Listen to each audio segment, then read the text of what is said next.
Hey guys, good morning. Hope everybody's doing well. Still getting over a little bit of this crud, so y'all bear with me a little bit. But I wanted to talk a little bit about what's the best way to get out of the ditch. And what do you mean? What is the ditch? You know, the ditch is something that maybe you've been struggling with for a while. It's a mindset that you can't break. It's a habit that you can't break or having a hard time breaking. It's a relationship that's been kind of spiraling down, whether it's with a loved one, a friend, a wife, a husband, a mom, a dad, you know, a brother, sister, any of those things, right? What is the ditch in your life, right? Everybody's got something that you want to work through. What's the best way out of that? And I'd like to encourage you, you know, the best way out of the ditch is just to start taking the step, right? It's just one step at a time. It's super cliche. It's super easier said than done, but it literally is the only way to do it. You know, one of the best ways to get somebody out of the ditch is not get in there yourself, right?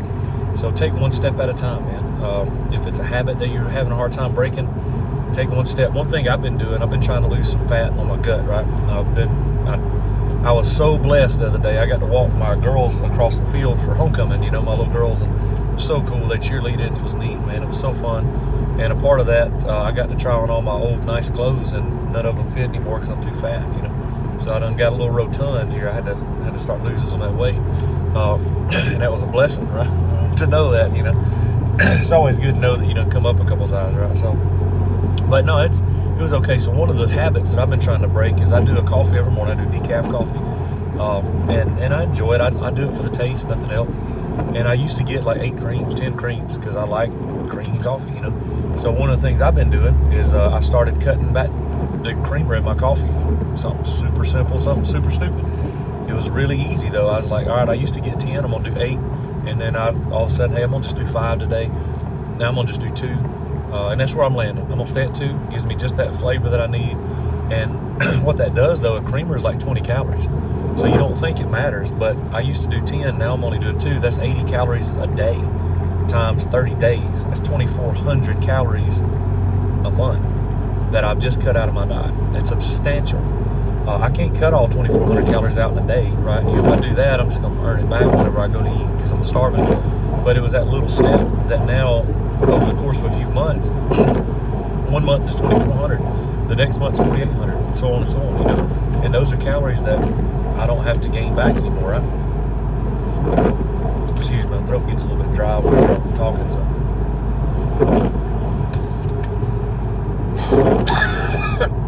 Sorry guys, I don't edit these videos, so it is what it is. But the best way out of the ditch is just start taking one step at a time, right?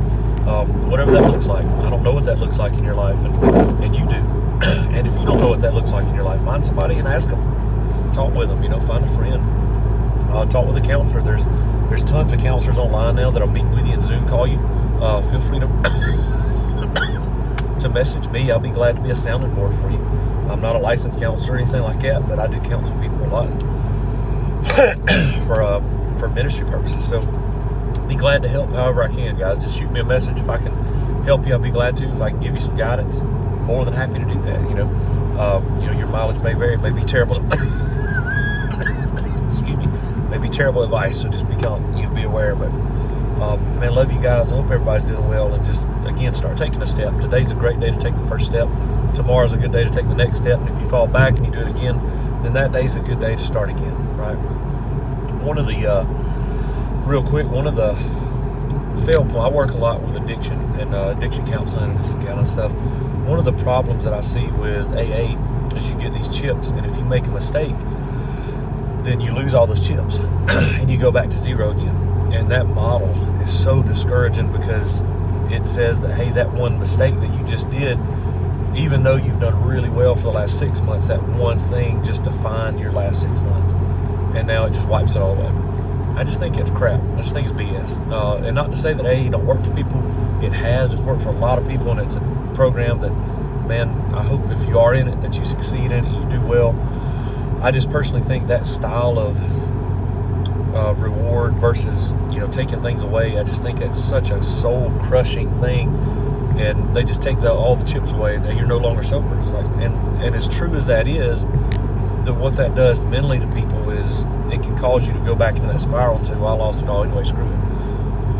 Versus, hey, you took a step back. So you were still sober for 6 months. You weren't sober today for a day or yesterday. So we're still going to say, look, the last 6 months you were sober, man. You killed it. You were rocking it. You messed up. You took a step back.